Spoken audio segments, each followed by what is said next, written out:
नमस्कार, जय हिंद विद्यार्थी मित्रांनो. आरपीएफ रेल्वे पोलीस भरती 2023-24 तर हे नोट्समधला आपला तिसरा व्हिडिओ आहे, तिसरा भाग आहे. तर हे जी केचे टॉप 50 प्रश्न मी तुम्हाला आजच्या व्हिडिओच्या माध्यमातून जय मित्रांनो कव्हर करणार आहे. आणि हे जे प्रश्न आहे 50 हे खूप महत्त्वाचे आहे. यामधलेच मित्रांनो इथूनच परीक्षेला प्रश्न काही येणार आहे, ठीक आहे. तर हे खूप इम्पॉर्टंट प्रश्न आणि याआधीसुद्धा 2 व्हिडिओ टाकला आहे मी चॅनलवर जी केचे. तर आपण जी केची सिरीज चालू केली आहे मित्रांनो. प्रत्येक दिवसाला एक मित्रांनो जी केचा टॉपिक आपला असतेच. तर तुम्ही आपलं चॅनल सबस्क्राइब करून ठेवा आणि व्हिडिओला आताच लाईक करा आणि आपल्या मित्रांपर्यंत शेअर करा मित्रांनो. तर याआधी सुद्धा 2 व्हिडिओ टाकले, तर ते बघितले नसेल तर ते चॅनलवर जाऊन बघा. माझी नोकरी कॉर्नर सर्च करा आणि तुम्हाला व्हिडिओमध्ये ते दिसणार आहे, ठीक आहे. तर आजच्या व्हिडिओच्या माध्यमातून 50 प्रश्न मी कव्हर करणार आहे जी केचे या नोट्समधले. तर तिसरा आजचा व्हिडिओ आपला हा. तर प्रश्न 98, हरियाणा की कौन सी नस्ल की भैंस प्रसिद्ध है? उत्तर आहे मुर्राह.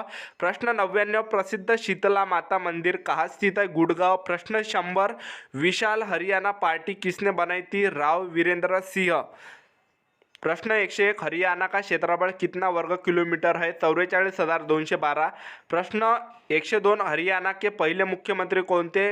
भगवत दयाल शर्मा. प्रश्न 103, किस देश की स्थल सीमा सर्वाधिक देशों के साथ लगती है? उत्तर है चीन. प्रश्न 104, बैरोमीटर के पठन में तेजी से गिरावट किस बात का सूचक है? उत्तर है तूफान. त्यानंतर प्रश्न पहा या ठिकाणी 105, भारतीय मरुस्थल. तर भारतीय मरुस्थल का क्या नाम है? थार. प्रश्न 106, काजीरंगा राष्ट्रीय अभयारण्य किस राज्य में है? आसाम. प्रश्न 107, पृथ्वी अपनी धुरी पर किस दिशा में घूमते हैं? पश्चिम से पूर्व. प्रश्न 108, उज्जैन किस नदी के किनारे बसा है? शिप्रा.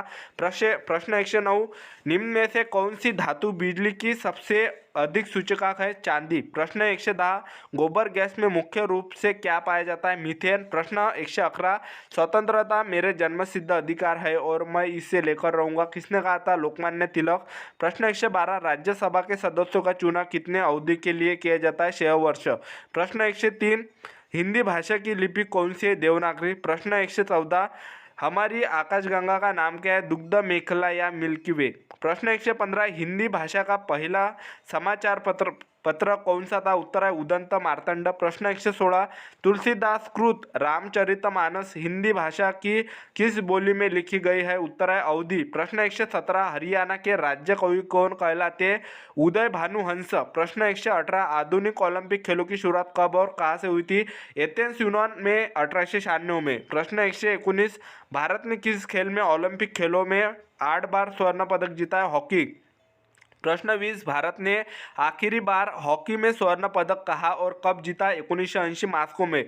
प्रश्न 121, ओलंपिक खेलों का आयोजन कितने वर्षों बाद होता है? 4 वर्षों बाद. प्रश्न 122, अंतर्राष्ट्रीय ओलंपिक समिति का मुख्यालय कहाँ अवस्थित है? उत्तर है लुसान, स्विट्जरलैंड.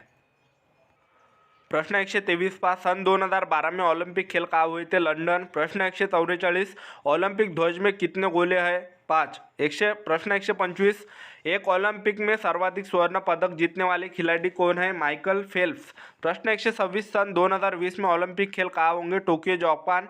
प्रश्न 127, सन 2012 के ओलंपिक खेलों में कांस्य पदक जीतने वाली साइना नेहवाल का संबंध किस खेल से संबंधित है? तर उत्तर है बैडमिंटन.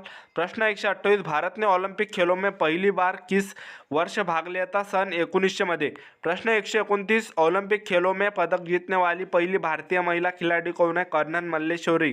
प्रश्न 130, बैक टू द वेदास, वेदों की ओर लौटो का नारा किसने दिया था? महर्षि दयानंद ने. प्रश्न 131, प्रसिद्ध झंडा गीत झंडा ऊंचा रहे हमारा की रचना किसने की थी? श्यामलाल गुप्ता, पार्षद. प्रश्न 132, पशुओं में मिल्क फीवर बीमारी किसकी कमी के कारण होती है? उत्तर है कैल्शियम. प्रश्न 133, मानव शरीर के किस अंग द्वारा यूरिया को रक्त से फिल्टर किया जाता है? उत्तर है गुर्दे. प्रश्न 134, किस एकमात्र भारतीय को अर्थशास्त्र के नोबेल पुरस्कार मिला है? उत्तर है अमर्त्य सेन. प्रश्न 135, भारत रत्न उस्ताद बिस्मिल्ला खान किस वाद्ययंत्र के लिए वादक में विख्यात रहे हैं? म्हणजे कोणत्या वाद्याशी ते संबंधित आहे? उत्तर आहे शहनाई. तर यांना भारतरत्न पुरस्कारसुद्धा मिळालेला बिस्मिल्ला खान यांना. तर बिस्मिल्ला खान हे शहनाई वादक आहे, लक्षात ठेवता, इम्पॉर्टंट प्रश्न आहे. प्रश्न 136, भारत के अंतिम गवर्नर जनरल कौन थे? सी राजगोपालाचारी। प्रश्न 137, भिलाई इस्पात संयंत्र का निर्माण किस देश के सहयोग से किया गया था? उत्तर है रूस। प्रश्न 138, उत्तरी ध्रुव में भारत की अनुसंधान केंद्र का नाम क्या है? उत्तर है हिमाद्री। प्रश्न 139, विश्व में माउंट एवरेस्ट पर चढ़ने वाली प्रथम महिला कौन थी? जापान की जुनको तबाई। प्रश्न 140, पीलिया किस अंग का रोग है? यकृत या लीवर। प्रश्न 141, द्रव्य सभी दिशाओं में समान दाब पारित करता है, यह कथन किसके नियम से संबंधित है? पास्कल का नियम। प्रश्न 142, क्लोरोफिल का खनिज घटक क्या है? मैग्नीशियम। प्रश्न 143, एपीजी गैस में क्या होता है? उत्तर है ब्यूटेन। प्रश्न 144, किसने सर्वप्रथम अशोक ने अभिलेखों को पढ़ा? जेम्स प्रिंसेप्स। प्रश्न 145, किस बौद्ध भिक्षु के प्रभाव में अशोक ने बौद्ध धर्म ग्रहण किया था? उपगुप्त। प्रश्न 146, कौन सा मुगल बादशाह अशिक्षित था? उत्तर अकबर। प्रश्न 147, अमृतसर शहर की स्थापना किसने की थी? गुरु रामदास ने।